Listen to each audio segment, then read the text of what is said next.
saludar, me da mucho gusto estar este día aquí en la capital mexiquense, en Toluca, en las instalaciones del CAPDI, pero les voy a decir qué significa el CAPDI. Estoy con el maestro Balduino Rosano Bernal, director general del CAPDI. ¿Qué es el CAPDI? Bueno, CAPDI es una asociación civil, Centro de Atención Psicopedagógica y Desarrollo Infantil. Somos una asociación civil sin fines de lucro, ya con 11 años de trabajo aquí en Toluca. Hoy vamos a tratar dos temas sumamente importantes. Vamos a hablar acerca del autismo y también de la discapacidad que están adquiriendo los jóvenes, porque hay una tendencia importante donde los jóvenes están adquiriendo discapacidad. No se vaya, todo esto y más en unos momentos.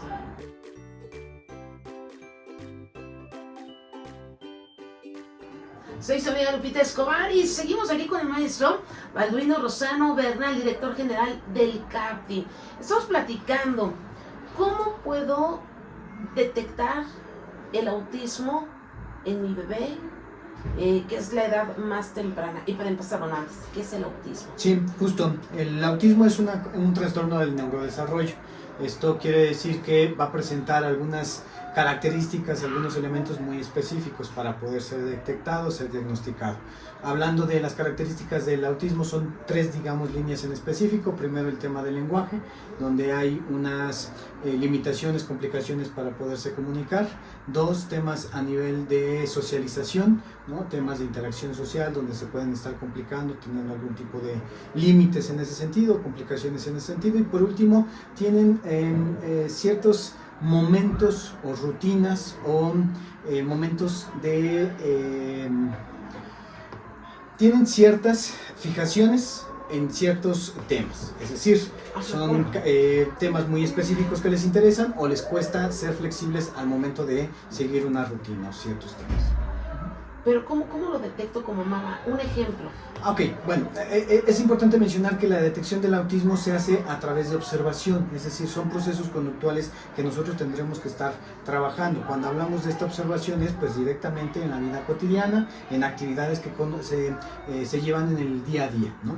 Entonces, ¿cómo observarlo? Bueno, pues podemos tener una lista de cotejo. Esa lista de cotejo es una lista estandarizada donde vamos a revisar si hay presentes características o no.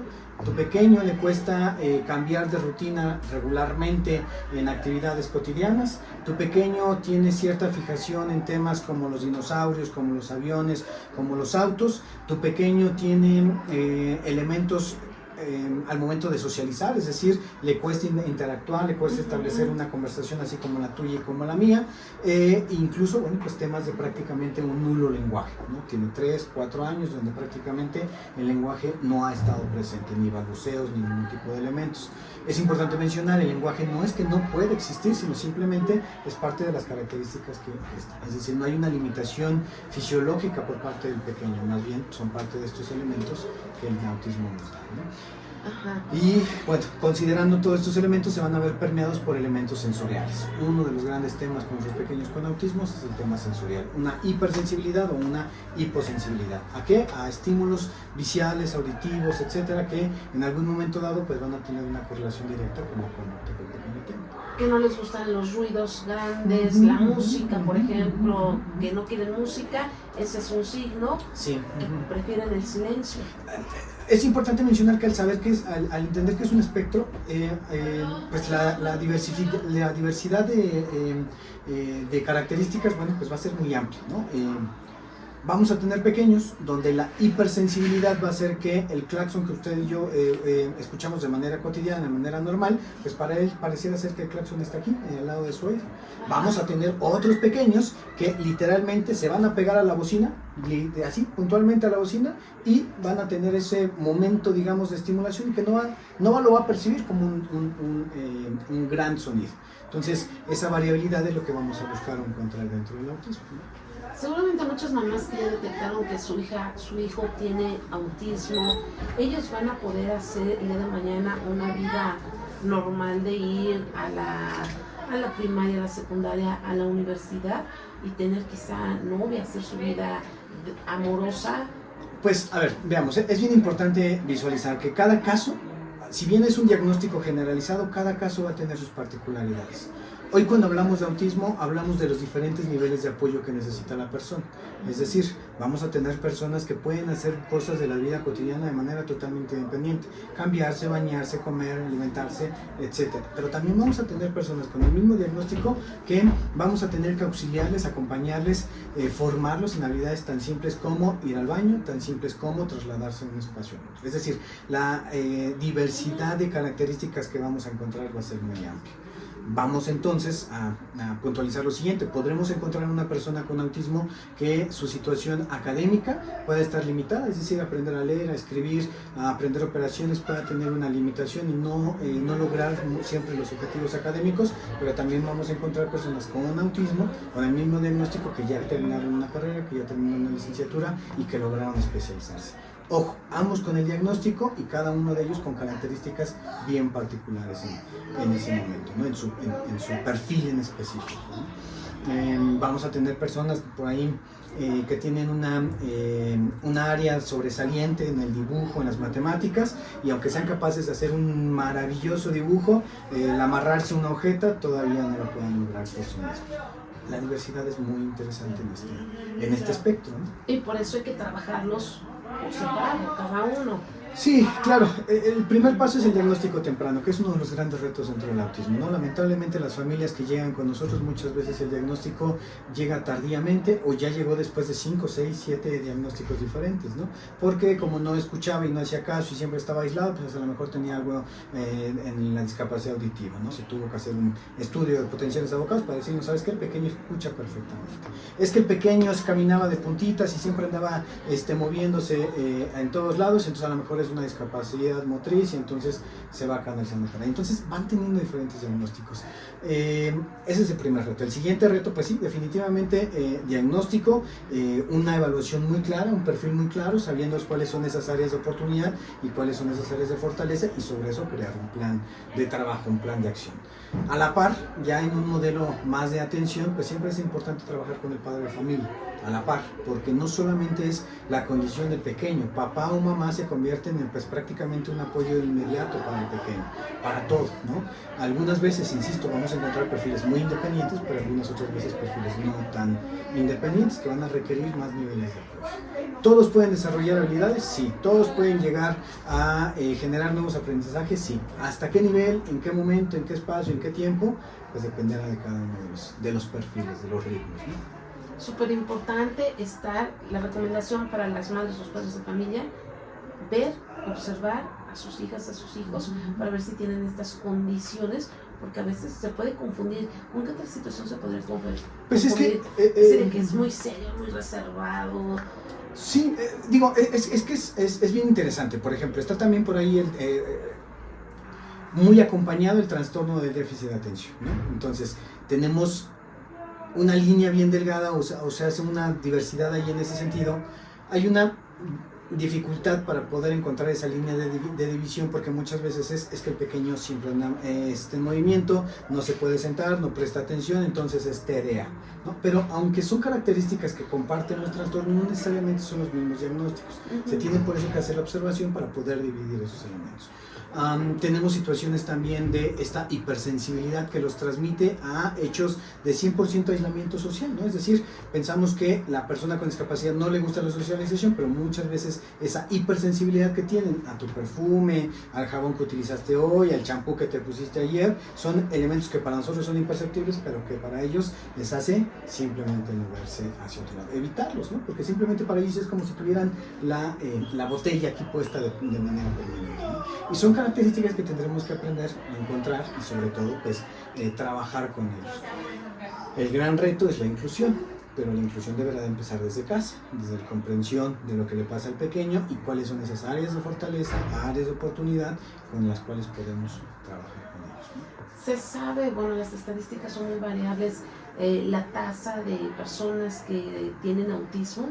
Pues mire, dentro de todo este mundo de la neurodiversidad, neurodivergencia, discapacidades, etcétera, pues las estadísticas son uno de los grandes retos que tenemos. Hablando de autismo en específico, la OMS más o menos nos habla de que de cada un nacimiento de cada 160 nacimientos hay un diagnóstico. Hay un estudio que se hizo por una institución que se llama Clima aquí en México, que nos dice que es más o menos de cada 115 nacimientos, un nacimiento con autismo. Son variados. Lo que sí es muy constante es la incidencia en hombres. De cada 5 diagnósticos de autismo, 4 son en hombres y 1 es en mujeres. Lo que también es bien específico en eso es que el diagnóstico de autismo en mujeres suele ser un poco más complejo, más severo. Sus características conductuales presentan pues siempre retos más importantes o más interesantes en ese proceso, pero la incidencia es mayormente en hombres, ¿no? En ese sentido. Y lo importante es detectarlo para atenderlo y para realmente trabajar en una inclusión. Sí, porque la detección es el primer gran reto, porque muchas veces al ser un diagnóstico que se puede hacer desde los primeros años de vida, bueno, pues se vuelve un gran tema porque el papá no presta tanta atención en esos primeros años de vida, ¿no? Pues mira, deja que gatee, deja que balbucee, algún momento lo va a aprender, y al no prestar atención en esos pequeños elementos, bueno, pues llegamos con diagnósticos hasta los 6, 7, 8, tenemos papás que hasta los 10, 11 años tomaron, digamos, cartas en el asunto en ese proceso. Pero ¿cómo es posible? Pues que no se haya dado cuenta el papá. Bueno, pues el papá simplemente decía, pues es un pequeño muy quieto, no me da lata, tiene de repente ciertas dificultades para cambiar, pero mientras yo siempre le lleve su atún o su pollo, mi niño no hace nada más. Entonces se mantienen en esa rutina, se establece ese proceso y bueno, pues se vuelve muy complicado. Es muy importante estar pendiente de las niños para un diagnóstico a temprana edad, para que se pueda, no desaparece, pero sí se pueda tener una mejor calidad de vida. Sí, porque es una condición. Esto es bien importante, ¿no? La evolución del concepto en condición de vida, porque hablamos o se pensaba en algún momento dado en una situación muy médica, en el cual era una enfermedad con 2 pastillas, 2 inyecciones, 2 vacunas, hubo muchos el tratamiento de cloro, bla, bla, bla, con eso se va a curar. El autismo no se cura, no es una enfermedad, es una condición en la cual va a acompañar desde el nacimiento hasta la muerte de la persona. Vamos a tener posibilidad de mejorar sus habilidades, definitivamente. Todos los pequeños, todas las personas tienen esa posibilidad, pero es una condición y esa condición estará permanente. Y es bien importante que entendamos esto, porque al cambiar esa perspectiva, entonces buscamos ya no el problema en la persona, sino en lo que está pasando en la sociedad. Cuando hablamos de este concepto no es solamente lo que no hace la persona, sino más bien qué es en la sociedad lo que está ocurriendo para que la persona no se pueda incluir. Entonces, esto que pasa en la sociedad son las barreras que nosotros le imponemos. La discriminación, son barreras sociales, barreras de infraestructura, en la cual esa discriminación que ocurre con la persona, pues no es que no pueda, sino más bien nosotros como sociedad muchas veces ponemos limitantes a la persona. No lo dejes entrar porque mira cómo tiene que hacer toda una rutina para poderse sentar. No lo dejes entrar porque a lo mejor un día le entra crisis aquí en el salón y entonces vaya a golpear a los demás alumnos. Esas barreras es lo que ha impedido o impiden más en gran medida el hecho de que las personas se puedan incluir. Pero no hay políticas públicas inclusivas reales. Hemos avanzado mucho, o sea, de arriba hacia abajo, de lo internacional tenemos una Convención de Derechos Humanos para personas con discapacidad. Ojo, es bien importante, porque creo que ahí podría haber un tema. Hoy cuando hablamos de discapacidad, con base en la Convención de Derechos Humanos, se establece discapacidad motriz, discapacidad intelectual, discapacidad psicosocial y discapacidad sensorial. Aún no se tiene esta clasificación del autismo hacia este tipo de discapacidad. Hay una gran controversia todavía. ¿Cumple con la característica? Sí, porque es una condición de vida, sí, porque presenta limitaciones la persona y sí, porque las barreras son impuestas por la sociedad.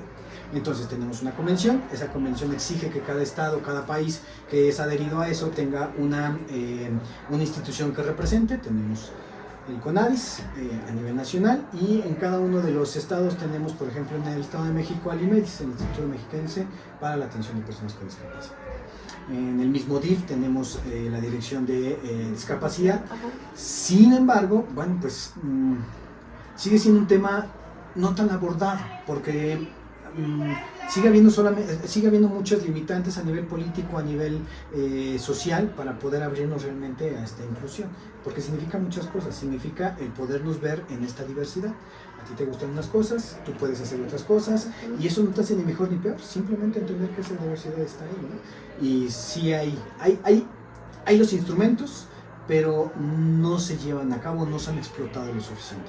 Hemos avanzado mucho, porque ya entró en vigor la convención, hemos cambiado el concepto a un concepto de discapacidad, hoy lo vemos desde el modelo social de la discapacidad, hoy entendemos que no es la situación de la persona, sino es la interacción de la sociedad y la persona lo que lleva a configurar el concepto de discapacidad, pero todavía hay trecho, ¿no? O sea, hay instrumentos, pero no siempre se explotan esos instrumentos como quisiéramos. Tenemos que trabajar más en eso y bueno, nosotros como sociedad exigir a quienes toman la decisión ser una sociedad más inclusiva. Otro tema muy importante que comentábamos, que está creciendo la discapacidad entre los jóvenes, pero una discapacidad lamentablemente adquirida. Sí, cuando hablamos de discapacidad tenemos dos orígenes, una discapacidad que es de nacimiento, es decir, ya se viene y nace con esa condición por situaciones genéticas o intrauterinas, pero también tenemos la discapacidad adquirida. La discapacidad adquirida es por alguna situación dentro del desarrollo de la persona, ocurre algo, algún incidente, alguna situación y bueno, por eso se adquiere la discapacidad. Hoy sabemos que las estadísticas se están incrementando cada vez más en el tema de la discapacidad adquirida, sobre todo por el tema de choques automovilísticos. Cada vez más la cultura vial, la forma en la que manejamos, los tiempos, los espacios ha llevado que personas jóvenes y adultas adquieran cada vez más esta discapacidad. Y se vuelve un reto bien importante porque estamos hablando de una persona que ya traía un ritmo de vida, ya traía un plan de vida, ya traía un proyecto de vida desarrollado, ocurre el incidente por las condiciones que hayan sido y la transición de no tener discapacidad a vivir ahora con una discapacidad, de entender, aceptar, trabajar, desarrollar el potencial, nuevamente. Otra vez se vuelve un tema muy complejo, ¿no? Y pues, lamentablemente pues es algo muy constante, ¿no? Cada vez más. La discapacidad de los jóvenes la están adquiriendo más por los accidentes, pero ¿qué tipo de discapacidad están adquiriendo más? Principalmente es discapacidad motriz, ¿no? Hoy sabemos que la incidencia en el incremento de accidentes vehiculares es algo que ha llevado a que las personas adquieran esta discapacidad, ¿no? Es importante mencionar que cuando la discapacidad puede ser adquirida o puede ser genética, puede ser de nacimiento. En este caso la discapacidad adquirida por el tema de accidentes vehiculares ha llevado a que la incidencia en jóvenes y adultos adquieran cada vez más esta discapacidad. Es un proceso complejo, es un proceso mucho más difícil porque estamos hablando de una persona que ya tuvo un plan de vida, o ya venía con un plan de vida, con una identidad, con muchos elementos, ocurre el incidente por las condiciones que hayan pasado y bueno, pues a reconfigurar todo ese elemento. Y el índice en ese sentido pues se vuelve un poco complejo, ¿no? Otra vez de incluirse, volver a accesibilidad o volver a espacios accesibles se vuelve un poco complejo. Es más fácil caminar cuando naces con tu discapacidad de nacimiento que cuando la adquieres. Sí, es un proceso natural, ¿no? O sea, ya venimos en ese desarrollo programado, ya nuestro cuerpo viene en esa evolución constante y el perderla y después adaptarte a esa movilidad es un poco complejo, ¿no? Y dependerá pues muchas veces del caso, ¿no? Cómo se configure la situación, ¿no? Es decir, tenemos personas que su movilidad se limita a su movilidad solamente en extremidades inferiores, tenemos personas que sus extremidades superiores son las que limitan esa movilidad, hemiplegias, ¿no? Medio lado, etcétera, entonces se vuelven también temas bien específicos en ese sentido. Pues más vale prevenir. Muchísimas gracias al director general del CAPTI, maestro Balduino Lozano Bernal, gracias por recibirnos. No hay de qué, al contrario, CAPTI es su casa y bueno, pues nada más aprovechando rápidamente. Tenemos un evento el próximo 22 de febrero. El evento, el siguiente 21 de febrero tenemos un torneo de golf con causa en la Hacienda Cantalagua, donde bueno, pues están todos invitados. Nosotros ahí en redes sociales ya hemos subido toda la información. Esto es para poder dar continuidad a nuestros programas terapéuticos. Es muy importante para nosotros este tema de la procuración de fondos, porque esto nos permite pues brindar los servicios que brindamos y brindarlos a todas las personas con las cuales podamos estar trabajando. Muy bien, bueno, hay que seguir, le vamos a dejar el link de la página para que puedan tener todos los informes. ¿Sí? Muchísimas gracias por recibirnos en CAPTI. No, gracias a ustedes, están en su casa. Muchísimas gracias, Lupita Escobar, nos vemos en la próxima. Saludos.